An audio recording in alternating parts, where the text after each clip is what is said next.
Hey guys, as you all know, I've now had my baby. She was born April 1st, and I wanted to do a video on my labor and delivery. Well, actually just my delivery because I didn't go through labor at all. Okay, so for you all who have been watching and following me pretty much the whole journey, or at least within like the last month and a half of my pregnancy, you know that things were not going okay. I was having issues with swelling. It was outrageous. I was retaining protein in my urine. My blood pressure was through the roof. I had been told by a couple of doctors that, oh, you know, nothing's wrong, everything's good, even though her fluid was dropping and then going up and then dropping. And I just felt like something was wrong. I was thinking in my mind that I had preeclampsia. I'd kind of diagnosed myself, which I know is a really bad thing to do, but I mean, I don't know how to explain it, but I had this sense, this feeling inside of me, and I knew that something was wrong, and I knew that things were not going good anymore.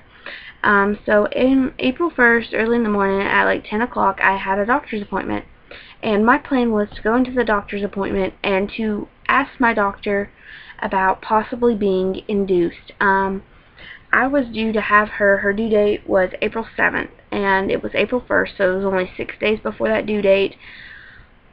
And I figured, you know, if they tell me no, they tell me no. That's fine. It's no big deal. I was just 6 days from being the full 40 weeks pregnant.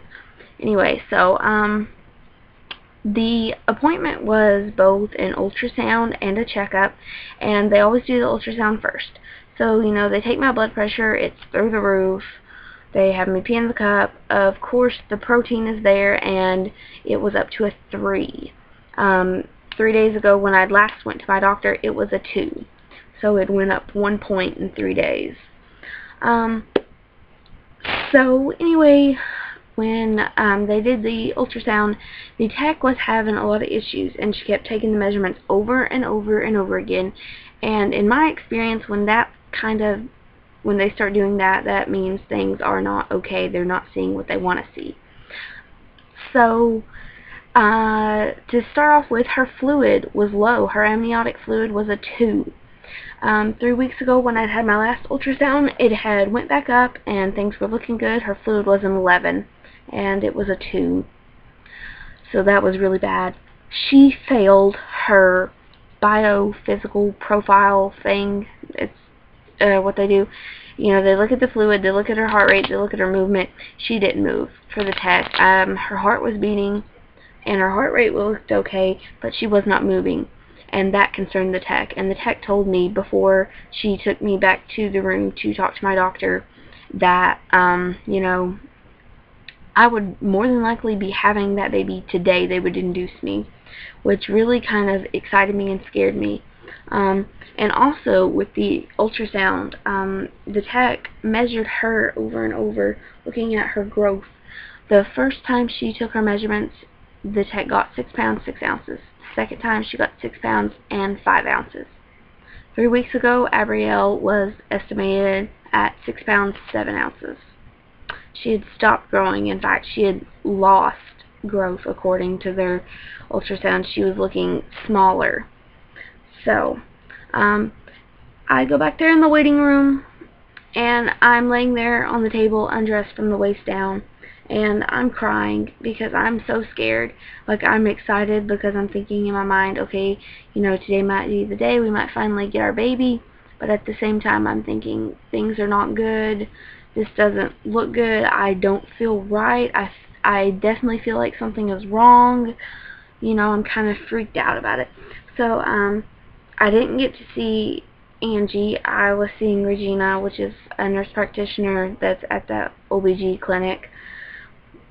And she checked me. I was not dilated at all. Not even, like, a 1/4 of a centimeter. Nothing. Closed up, tight as could be. She had dropped, and then she had retracted back up. She was still head down, but she wasn't down very low in my pelvis. So there was that. And Regina told me with my blood pressure being the way it had been, with the results of my urine and the protein being higher and the swelling and everything I had going on, and these migraines I'd been getting.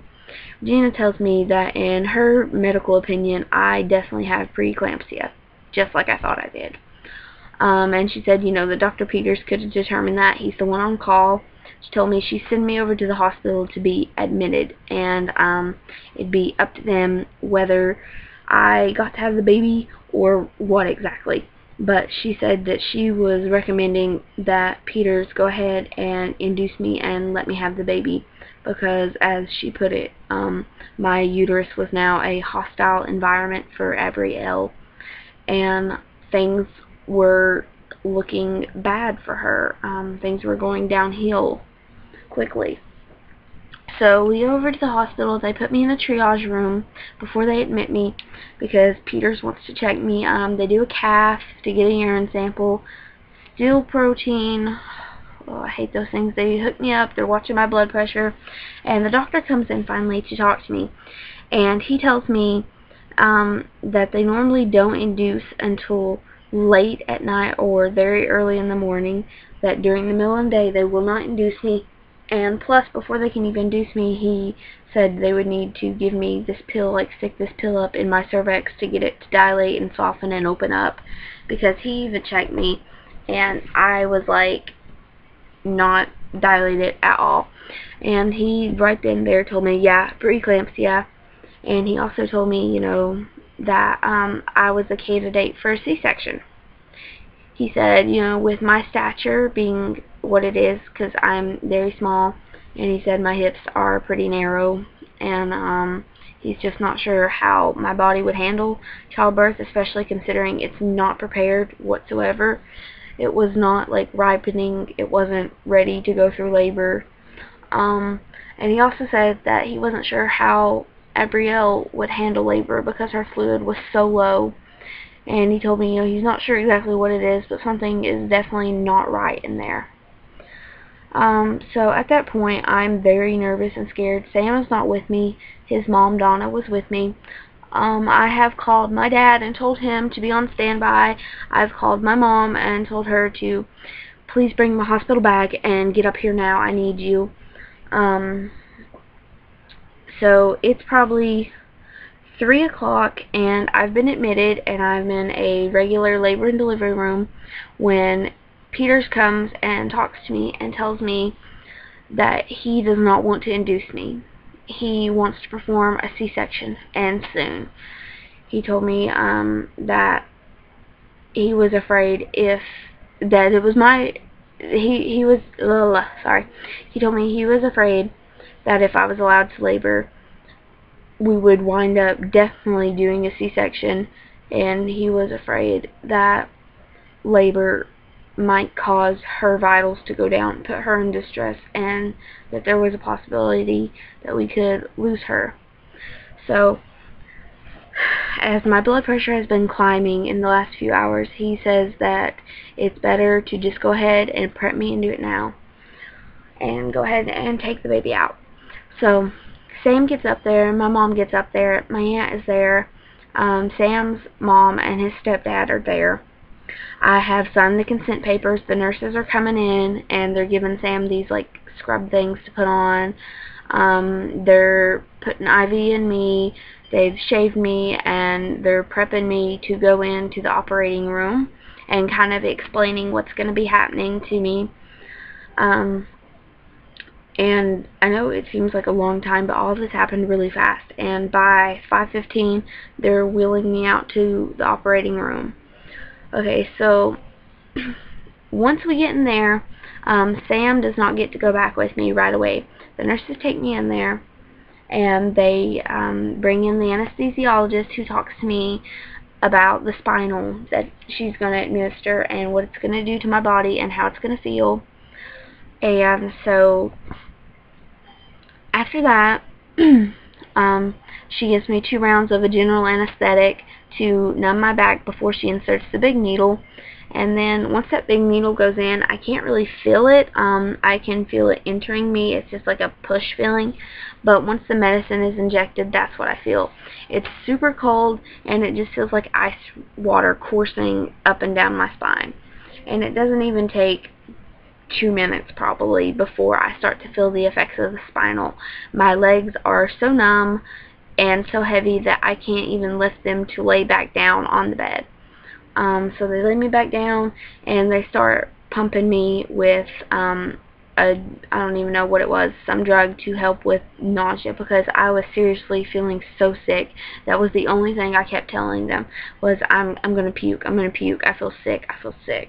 And the thing was, I was so numbed and so laid out from that spinal that I would feel like I would need to puke, and I could not even puke. I was so numb, and my muscles just would not work, and so weak from that, I couldn't even throw up. Sam finally gets to come in there. You know, they've got the curtain up, and they're pinching me every few minutes saying, do you feel that? Do you feel that? You know, waiting for it to really take effect and make sure that I'm completely numb before they operate. The doctor is in there by now, and he's kind of just re-explaining things to me and telling me what he's going to do and what I might be feeling. And so Sam is sitting beside me, and he's holding my hand. And the only reason I know that he's holding my hand is because I look over and see it. I can't even feel my hands. And once they start the C-section and start to cut me open, all I feel is the pressure of it. It is kind of comparable to going to the dentist and having some dental work done. You just feel the pressure. There's no pain. It did not actually start to hurt until they were like, I guess they were taking her out of me or something. I don't know what they were doing, but I was feeling this insane pulling that actually did hurt, and there was this pressure on my chest. I felt like someone was sitting on my chest and just pushing my ribs to the point of breaking, and like I could not breathe. So they put me on oxygen, even though I was getting plenty of oxygen. They told me it just felt like I wasn't breathing enough. So it only took them, like once they got me cut open, it only took them about 15 minutes to get Abrielle out of me. And, you know, I couldn't see anything that was going on. Sam couldn't see anything that was going on, and I'm pretty sure both of us liked it that way. I don't think I would have wanted to have seen myself being cut open. Because mentally, I was pretty calm, actually. I guess it was partly because I was already so drugged up. But I was scared, but it was a calm fear, if that makes any sense. So then at 5:43 p.m., I hear the loudest and the sweetest sound I've ever heard, and it was her cries. When they took her out of me, she was crying. The doctor held her up some over the sheet where I could at least kind of briefly glimpse her, but the thing was, I was so drugged up I couldn't lift my head to really see her good. And the odd thing was that spinal seemed to affect my vision some too. Like, I just felt like it was kind of altered, and it probably also was because I didn't have my glasses on or contacts in, nothing like that. So I really could have used those to have been better able to see. And of course, you know, they took her away right then. Like, they did not let me hold her. They didn't put her on my chest or anything like that. And normally when they do that, something is wrong. They told Sam to stay there with me, and they would come get him when he could see her. And the doctor tells me that he knows what was wrong now. Her cord is tied in a knot. A big knot. I was absolutely shocked when I finally got to see the knot that it was in. It was so scary to think about it. The fact that her cord has been knotted for weeks, for who knows how many weeks exactly, and it's been depriving her of oxygen and nutrients and blood supply. Like, I definitely realize that we certainly could have had a different ending. We might not have had our baby girl. I definitely am aware of the fact that that could have killed her, that should have killed her already, is what we were told by the doctors, especially like once they saw the knot in the cord. And it didn't kill her. Abrielle was just really meant to be. She's truly our miracle baby. So, with that being said, they sewed me up, and once they had sewn me up, they allowed me, well, they sewed me up and then they wheeled me to the recovery area back there in the OR. And once they did that, I finally got to hold her. And I did not get to breastfeed immediately. They gave her some formula through a syringe because I was just in so much pain. They set me up on a morphine drip, and every 6 minutes I was hitting that button. Like, I was in so much pain once that spinal started wearing off. And once it wore off, I was like twitching really bad. Like, my arms would shake and stuff, and Sam kept like telling them, bring her another blanket, she's cold. And I was like, I'm not cold, I can't help it. I didn't really have control over my muscles too well for like the first 3 hours or so after the spinal was wearing off. It was super weird. And after probably about an hour and a half or so of being back there in the recovery section of the OR, Dr. Peters let me and Abrielle go back to our labor and delivery room, which we didn't even get to use really. And we got to go back there and see our family, and everybody got to see her and hold her. But that is my labor and delivery story for Abrielle. I will try to do like a separate video on how, like more in depth, how it felt to have a C-section and what it was really like going through all that. But that will be at a later time because her nap time is probably about over. She's probably going to wake up here soon. But that is it, you guys.